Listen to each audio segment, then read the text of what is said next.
Përshëndetje, mirë se vini në edicionin informativ këtu në ekranin e Blu Televizion. Do të ndalemi në zhvillimet e kësaj të enjte, duke nisur me aktualitet, ku Vlora duket se është vendi ku pensionistët e qytetit nuk kanë hapësira për të kaluar kohën e lirë. Në Lulishten pranë Universitetit të Vlorës qëndrojnë me 10 pensionistë çdo ditë, të cilët siç tregohet kanë sajuar vetë stola dhe tavolina. E sipas tyre, pavarësisht se kanë kërkuar shumë herë, fjalët e tyre kanë rënë në vesh të shurdhën. Në Vlorë, vendet ku pensionistët e qytetit mund të kalojnë kohën janë me pikatore. Në qytet, në gjithse pjesa më e madhe banorëve janë në moshë të tretë, pa një mundësi se si të kalojnë kohën e lirë, mungojnë vendet ku ata të mblidhen dhe të luajnë letra, shah, domino e lojra të ndryshme. Në Lulishten e shkrimtarëve në zonën e Skelës, qëndrojnë me 10 pensionistë çdo ditë, të cilët siç tregojnë edhe vetë, në stola dhe tavolina të sajuara nga ata vetë. Për ta, është tepër e nevojshme të ketë një vend se ku të kalojnë kohën, por si shregojnë, pavarësisht se e kanë kërkuar shumë herë, sërish asgjë nuk është bërë. Ti bëre një pyetje që unë kam ja 2 vjetë që kam ngritur të probleme dhe kam ngritur me njerëz kompetent. Tani,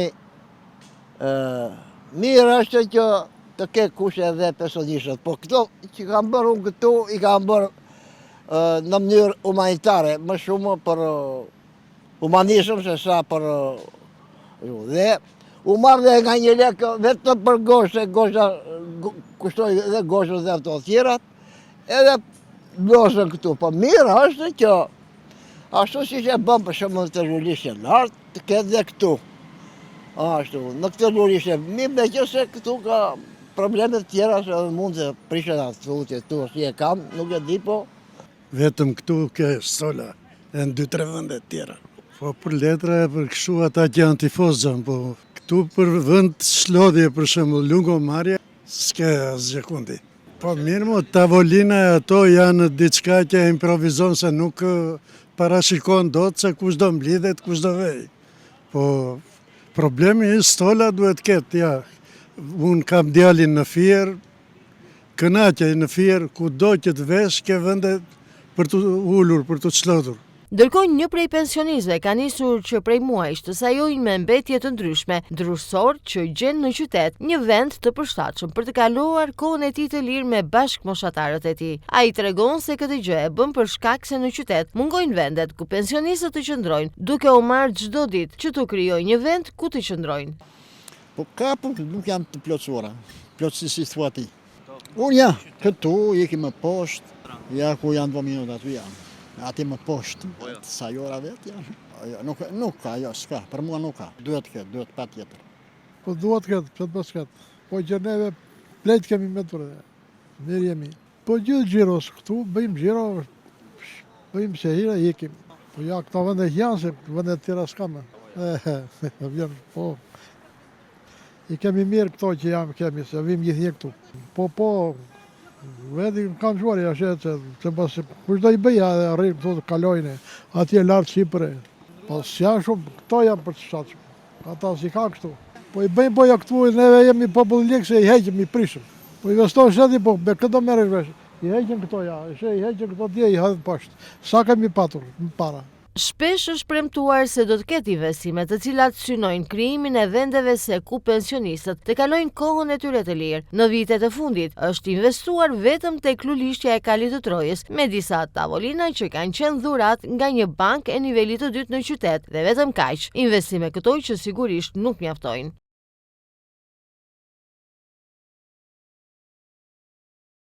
Një numër i konsiderueshëm pemësh të vendosura kryesisht në Lungomare 2 në zonën nga fushat e sportit drejt tunelit janë tharë. Për Blu Televizion, qytetarët kërkojnë zvendësimin sa më parë të pemëve të thara e njëkohësisht edhe gjetjen e një zgjidhje afatgjatë me qëllim që pemët e reja të mos kenë të njëjtin fat. Një numër i konsiderueshëm pemësh të vendosura kryesisht në Lungomare 2 në zonën nga fushat sportive drejt tunelit janë tharë. Kjo situatë kërkon ndërhyrje të menjëhershme nga institucionet përgjegjëse. Të çrënjosen prapë të çojnë pemë të tjera. Ndoshta koha e keqe që ka rënë shumë shi i ka dëmtuar, jo se është punuar keq. Ne shikojmë që ata janë të prekupuar, ata të gjelbërimit, se pothuajse kalojnë për ditë këtu dhe jemi shumë të kënaqur nga që i shikojmë që aty punohet pas syre se pse do t'i lënë të thata kur ka, mund ta zvendësoj direkt sa e pe që ajo u tha, merr një tjetër e vendose. Nuk u kanë shërbyer, është e ditur, nuk u ka shërbyer njeri. Si kam, vërtet është deti afër, por merren masa. Merren masa, që në fillim merren masa, ta kish bërë ujnë e për plazet me këthim këshu me, edhe s'vinde ujë. Janë të gjitha puna e shtetit. Po të zvësohen shumë mirë, ku ka si pema. Ajri pastër, edhe për pamje, për gjithë. Këtu njerë s'ka, lungëmarrja rrallë ka në një që ka qëndruar, dhe në skel jo një. Në intervistat për Blu Televizion, qytetarët kërkojnë zvendësimin sa më parë të pemëve të thara, por njëkohësisht edhe gjetjen e një zgjidhje afatgjat me qëllim që pemët e reja të mos kenë të njëjtin fat. Sipas tyre, pamja e krijuar nga pemët e thara nuk është as pak e denjë, si për qytetarët ashtu edhe për turistët, ndaj ndërhyrja konsiderohet e domosdoshme. Ato janë prava bunëzor, patjetër. Kanë qenë që është mars tash.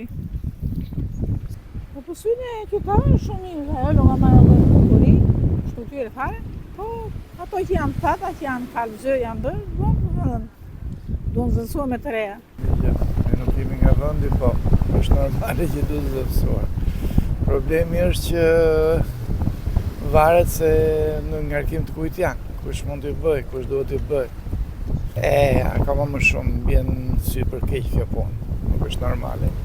Akoma më eminenta, më urgjenta, duhet patjetër. Lungomare 2 është një investim me vlerë rreth 385 milion lek, ndërsa problematika e pemëve të thara mbetet një çështje që kërkon zgjidhje të shpejtë, ashtu siç kërkojnë edhe vetë qytetarët.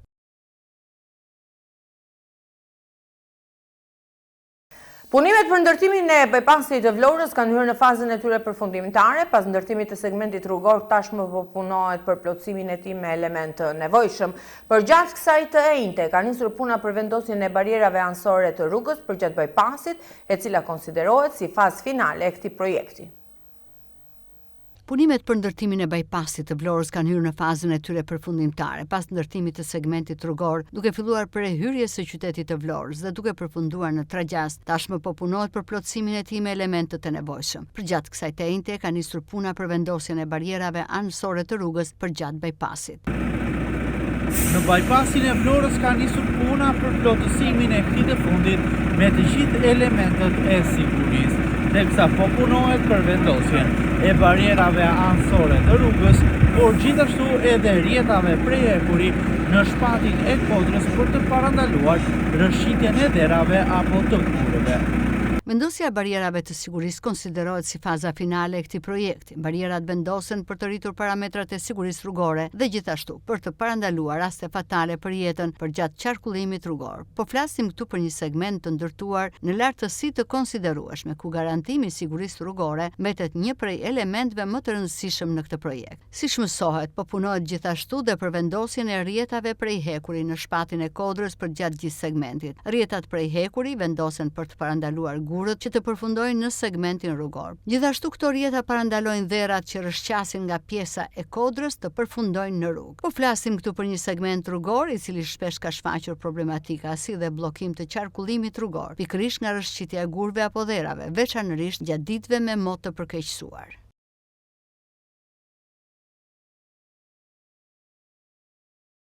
Është kryer mesditën e kësaj të enjte shpërthimi me sasi të vogla eksplozivi nga dalja e tunelit të Llogaras në drejtim të Palasës në funksion të hapjes së trasesës së rrugës pa penguar trafikun. Më herët autoriteti rrugor shqiptar përmes një njoftimi ka bërë me dije procesin, ndërsa punimet janë koordinuar me policinë e shtetit. Autoriteti rrugor shqiptar njoftoi se do të kryejë një shpërthim të kontrolluar në aksin Llogora Palas për të bërë të mundur hapjen e trasesës së re. Në vijim të punimeve për ndërtimin e segmentit rrugor të rrugëve lidhëse të Llogoras, siç kemi bërë me dije, në vijim të punimeve për ndërtimin e segmentit rrugor të rrugëve lidhëse të Llogoras, siç kemi bërë me dije edhe më parë, këtë të enjte në orën 12, 1150 metra nga dalja e tunelit të Llogoras në drejtim të Palasës, është parashikuar të kryhet një shpërthim ndryshimi i komanduar me sasi të vogla eksplozivi në funksion të hapjes së trases së rrugës pa penguar trafikun, thuhet në njoftimi zyrtar. Arëshu njofton pashtu se punimet janë koordinuar me policinë e shtetit me qëllim menaxhimin dhe garantimin e sigurisë së qarkullimit të mjeteve gjatë këtij procesi. Kërkojmë mirëkuptimin e qytetarëve dhe drejtuesve të automjeteve deri në përfundimin e plot të këtij procesi pune, thuhet më tej në njoftim.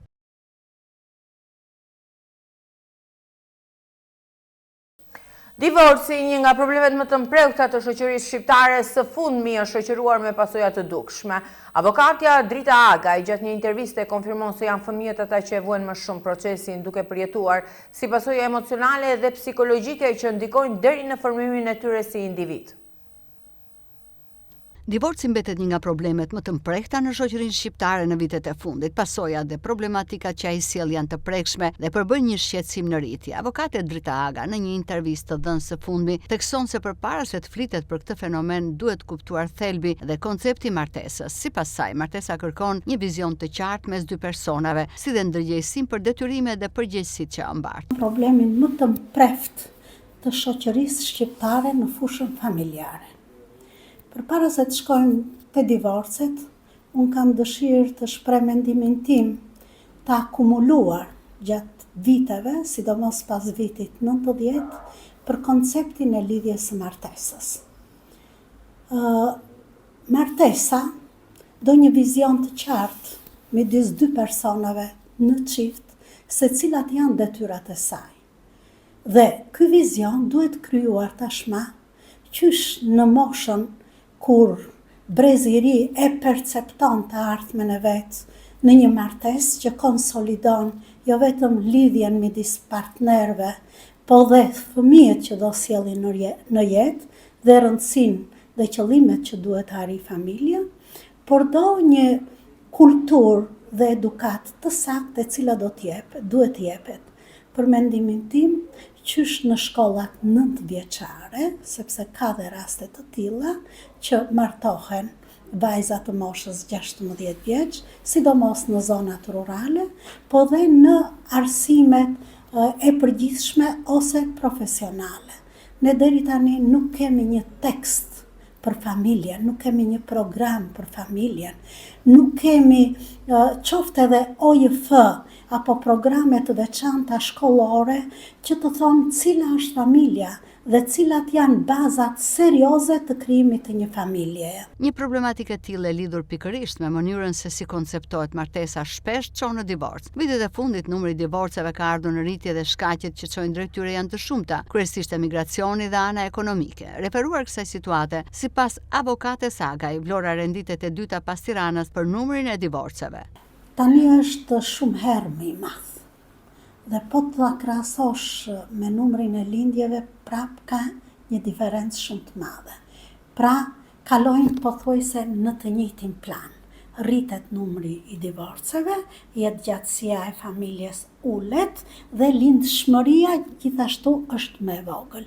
Dhe po të them, lidhur me këtë aspekt, Vlora që ka emigrim shumë, që pothuajse gjithë kryetarët e familjeve kështu luftojnë për të dalë jashtë shtetit për të sigurojë të ardhura, ky numër vjen pas kryeqytetit, pas Tiranës dhe është alarmante.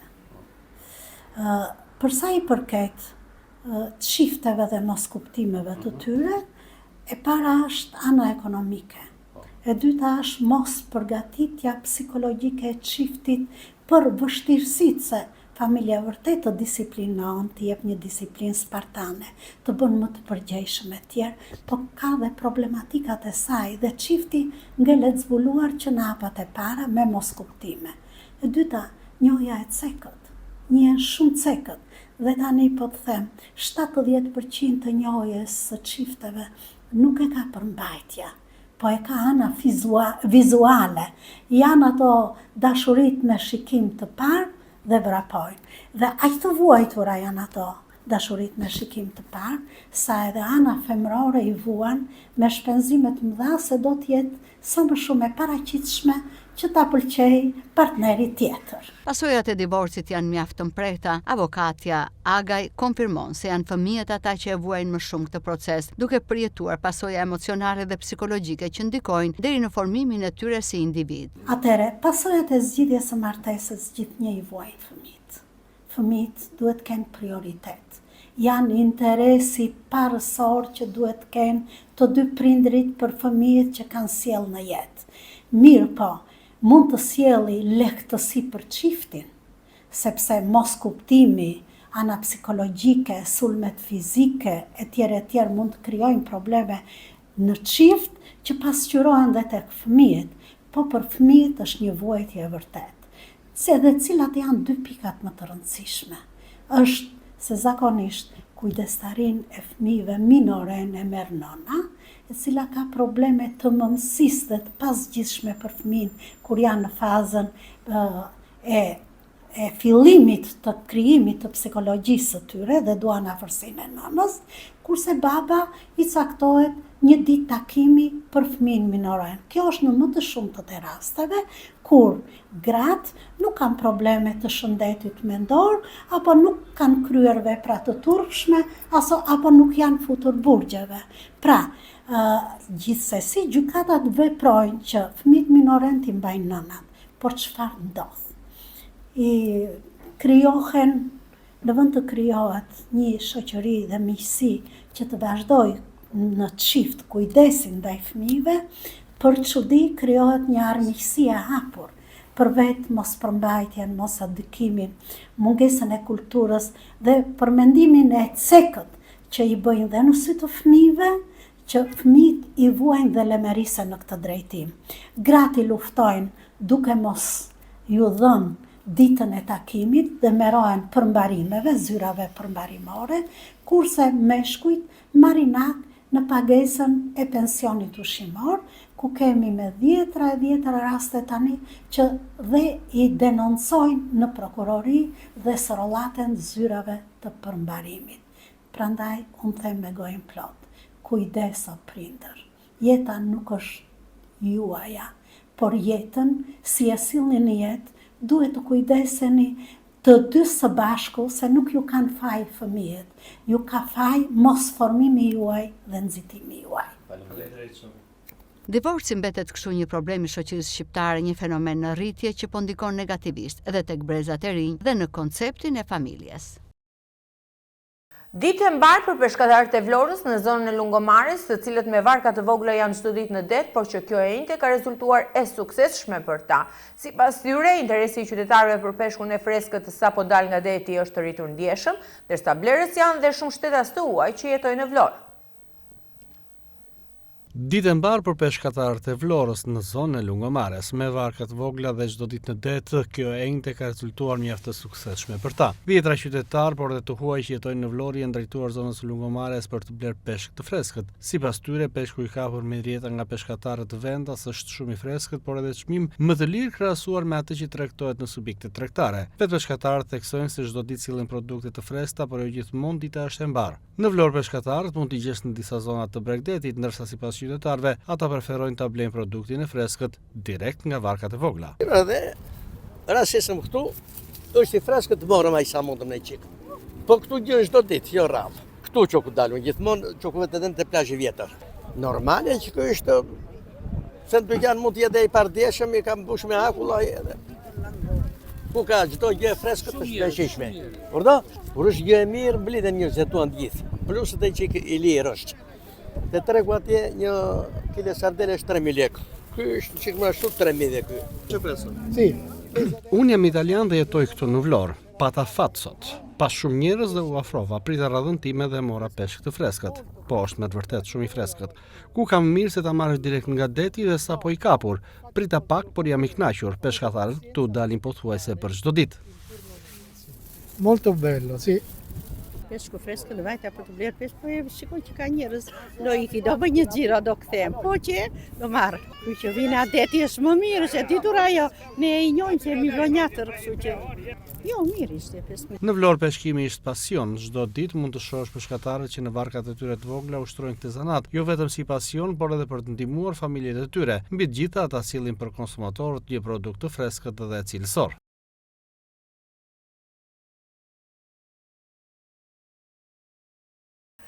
Presidenti Bajram Begaj ka dekretuar ligjin e ri për parandalimin e konfliktit të interesit, i cili ushtrëngon rripin zyrtarëve dhe ish-deputetëve duke vënë kufi për pranimin e dhuratave. Rregulla të reja edhe pas mbarimit të mandatit për ta dhe familjarët e tyre.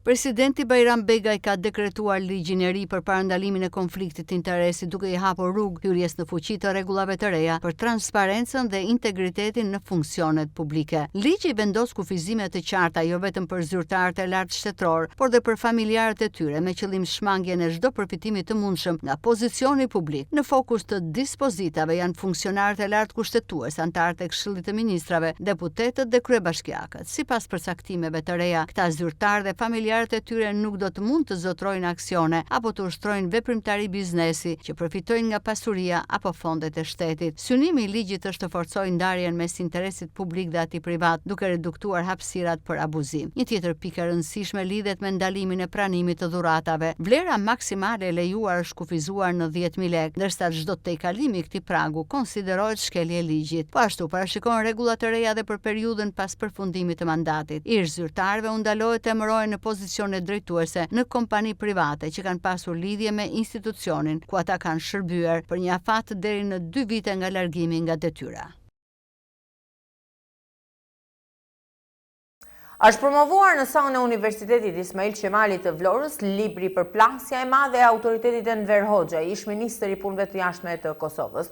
Në libër autoriteti shpalos përvojën e tij akademike dhe diplomatike, duke trajtuar një tematikë sensitive për rajonin dhe Europën, në shkrime që argumentojnë luftën që po i bëhet Kosovës dhe Ballkanit nga Rusia.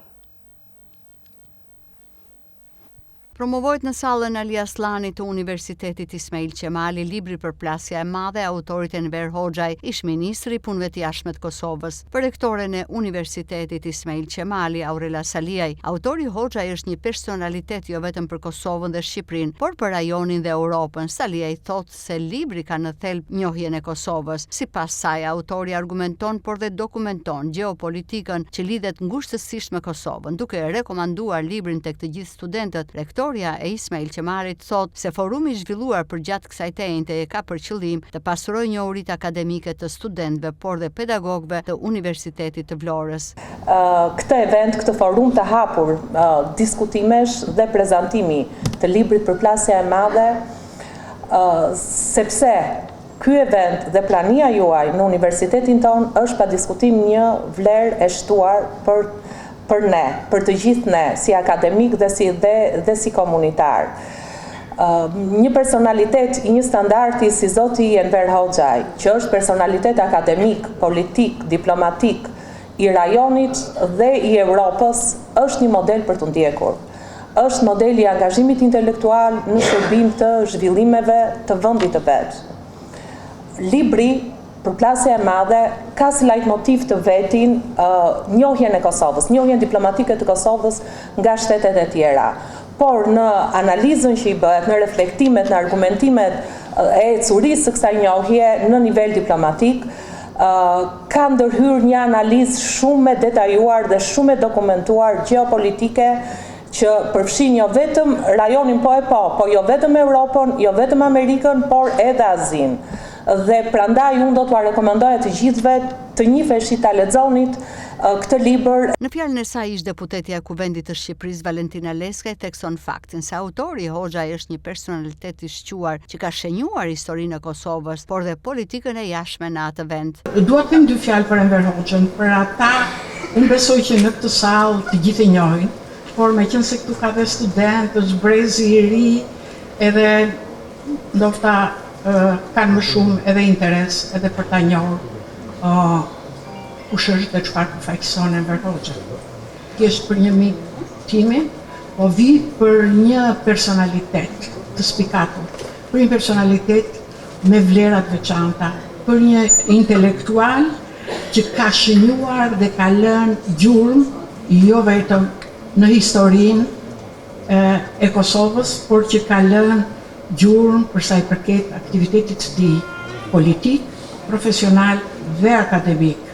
Në fjalën e tij, autori Enver Hoxha i ka një falënderim të sinqert për Universitetin e Vlorës për mikpritjen dhe derën e hapur për të organizuar këtë promovim. Hoxha i thotë se nuk gjen më të veçantë për të në aspektin personal, se këtë libër si kontributor në shpalljen e pavarësisë. Në fjalën e tij, autori Enver Hoxha i ka një falënderim të sinqert për Universitetin e Vlorës për mikpritjen dhe derën e hapur për një organizim të tillë. Hoxha i thotë se nuk gjen më të veçantë për të në aspektin personal, se këtë libër si kontributor në shpalljen e pavarësisë ta zhvilloi në Vlorë. Sipas autorit, libri shpalos jo vetëm zhvillimet politike dhe gjeopolitike që lidhen me Kosovën, rajonin dhe Rusin, por dhe për të argumentuar çfarë është bërë keq. Hoxha i thotë se ka nisur të shkruajë librin gjatë luftës në Ukrainë, me qëllim për t'i dhënë përgjigje pyetjes pse ndodh lufta dhe çfarë shkakton ajo. Unë kam pas një fat që të vi në Vlorë, më duket javën e parë masi këmë shpall pavarësinë. Dhe kanë qenë prej gjëra më të bukura për mua si dikush i cili ka negocuar për pavarësinë e Kosovës në vitin 2006, 2007, 2008 dhe ta hedhë në nënshkrimin në deklaratën e pavarësisë së Kosovës. Dhe bashkë me kryeministin Thaçi, me drejtorin politik të UÇK-s dhe me kryeministin që shpalli pavarësinë e Kosovës, vizitën e parë ta bëjmë pikërisht në Vlorë në javën e parë të shkurtit të vitit 2008, duke e përcjell idenë kryesore që pavarësia jonë nuk është merit dhe sakrificë dhe vullnet vetëm i yni, po është vullnet, sakrificë dhe mbështetje e shtetit shqiptar, se pa Shqipërinë, pa Vlorën, pa Prizrenin nuk do të kishte Kosovë të pavarur. Këtë drejtim jam mirënjohës secilit prej jush për kontributin që keni dhënë. Botimi i këtij librit janë shkrimet cilat unë kam bërë një pjesë të tyre dhe të botuar në New York Times, në Frankfurt Allgemeine Zeitung, në Standard, në Die Presse, në Gazetën Liberale, në Tiranë, në Gazetën Express në Prishtinë. Në librin Përplasja e madhe, si po e lufton Rusia, Kosovën dhe Ballkanin, autori Enver Hoxha i shpalos përvojën e tij akademike dhe diplomatike, duke trajtuar një tematikë sensitive për rajonin dhe Europën, të përmbledhur në shkrime që argumentojnë dhe dokumentojnë luftën që po i bëhet Kosovës dhe Ballkanit nga Rusia. Jo me tjera zhvillime, ka dërguar jetë 68 vjeçari Hoda, i cili u përplas në 20 shkurt nga një automjet në rrugën transballkanike të Vlorës. Hoda ishte duke lëvizur me biçiklet në kohën që është përplasur nga automjeti i një drejtuese 26 vjeçare. Blu Televizion ka siguruar edhe pamjet nga momenti i aksidentit, ku automjeti fluturon në ajër të moshuari. Ka ndruar jetë i moshuari Amdi Hoda, i cili u përplas në datën 20 shkurt të këtij viti nga një automjet në rrugën transballkanike në Vlorë. Hoda, i moshës 68 vjeçare, ishte duke lëvizur me biçiklet në kohën që është përplasur nga automjeti me drejtuese një shtetase 26 vjeçare. Në ekran janë pamjet nga momenti i aksidentit ku automjeti fluturon në ajër të moshuarin. Dyshohet se në momentin e aksidentit 68 vjeçari i ka prerë rrugën e automjetit, çka ka sjellë dhe përplasjen. Hoda u transportua në gjendje të rëndë në spitalin e Vlorës, ku ndodhej në koma prej disa ditësh, por fatkeqësisht ai nuk ka arritur të mbijetojë plagëve të marra dhe ka ndruar jetë sot. Policia menjëherë pas aksidentit shoqëroi drejtuesin e automjetit, ndërkohë që vijojnë procedurat hetimore për të bërë të mundur zbardhjen e plotë të ngjarjes. Një tjetër aksident i rëndë është regjistruar ditën e sotme në aksin rrugor Levan Ferras, ku një automjet është përplasur me një motor. Mësohet se drejtuesi i motomjetit ka përfunduar duke u përplasur në tokë. Fatmirësisht raportohet se ai ka pësuar lëndime të lehta, ndërsa po merr mjekimin e dur në spitalin rajonal të Fierit. Aksidenti i rënd në Fier, makina përplaset kokë më kokë me motorin, i plagosur i me urgjencë drejt spitalit. Një aksident i rënd është regjistruar mes ditën e sotme në aksin rrugor Levan Ferras, ku një automjet është përplasur me një motor. Burime nga policia bën me dije se pas përplasjes së ndodhur, drejtuesi i motomjetit ka përfunduar duke u përplasur në tokë. Fatmirësisht raportohet se ai ka marrë disa lëndime, për të cilat ka marrë më pas edhe mjekim në dur në spitalin rajonal të qytetit të Fierit. Ndërkohë, sipas burimeve nga policia, i plagosuri ka mbetur i rrezuar në tokë pas përplasjes nga automjeti, ndërkohë që tashmë nga policia e Fierit ka nisur dhe hetimet për zbardhjen e plotë të kësaj ngjarje dhe të shkaqeve të aksidentit.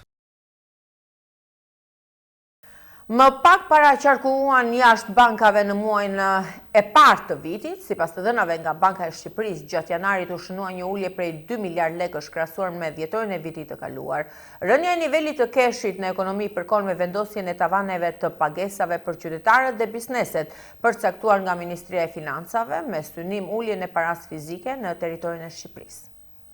Më pak para qarkulluan jashtë bankave në muajin e parë të vitit, sipas të dhënave nga Banka e Shqipërisë, gjatë janarit u regjistruan 481 miliard lek në formën e kartmonedhave jashtë sistemit bankar në Shqipëri, duke shënuar një ulje prej 2 miliard lekësh krahasuar me dhjetorin e vitit kaluar. Kjo rënje e nivelit të keshit në ekonominë e vendit përkon me vendosjen e tavanëve të pagesave për qytetarët dhe bizneset të përcaktuara nga Ministria e Financave, me synim uljen e paras fizike në territorin e Shqipërisë, që nga 1 janar i viti transaksionet mes individëve në formë keshi lejohen deri në shumën 500.000 lekë, ndërsa për bizneset nuk lejohen pagesat në dorë që kalojnë pragun prej 100.000 lekësh nga 150.000 lekë që ishte kufiri deri vitin e kaluar. Vendosja e këtyre tavanëve ka ndikuar në uljen e paras kesh në muajin e parë të vitit, megjithëse bëhet fjalë për një rënje të lehtë.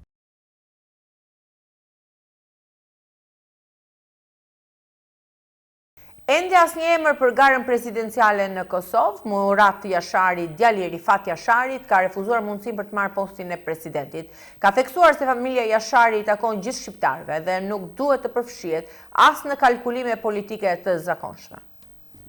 Ministri i Punëve të Jashtme Glau Konjufca deklaroi se nëse një emër nga familja e herojit kombëtar Adem Jashari do të propozojë për president të Kosovës, kjo do të përbënte një konsensus automatik në shoqëri. Megjithatë, një kandidatur nga familja Jashari nuk pritet të ndodhë. Murat Jashari, djali i Rifat Jasharit, në një prononcim për mediat në Kosovë, ka refuzuar mundësinë për të marrë postin e presidentit. Ai ka theksuar se familja Jashari i takon gjithë shqiptarëve dhe nuk duhet të përfshihet në kalkulime politike të zakonshme. Sipas tij, një përgjegjësi e tillë do të mund të i parasysh vetëm në rrethana të jashtëzakonshme, si në rast ndonjë lufte civile apo situate që kërkon unitet dhe sakrificë kombëtare, por jo në kushte normale politike. Me së qenit në pozita publike dhe profesionit që kam, si dhe pjesës së familjes që jam, unë i zgjedh këto të fundit. Partitë politike ose politika, nëse e përkthej me gjuhën tonë të bukur shqipe, i bie menaxhimi i punëve publike. Pra ata që dalin në zgjedhje e kanë për obligim, sepse marrin besimin dhe taksat e qytetarëve. Në politikë jemi për t'i menaxhuar këto dy gjëra dhe ata duhet të gjejnë zgjidhje për këtë punë, sepse e kanë besimin dhe taksat e qytetarëve, shtoi Jashari. Kosova duhet ta zgjedhë presidentin e ri deri në 4 mars për të shmangur zgjedhje të tjera të parakohshme, pasi mandati të presidentes aktuale Vjosa Osmani i vjen në fundi më 4 prill. Osmani aktualisht nuk duket se ka mbështetjen e mjaftueshme parlamentare për të rizgjedhur, ndërsa emrat të tjerë potencial nuk janë zyrtarizuar, ndonse afati po afrohet.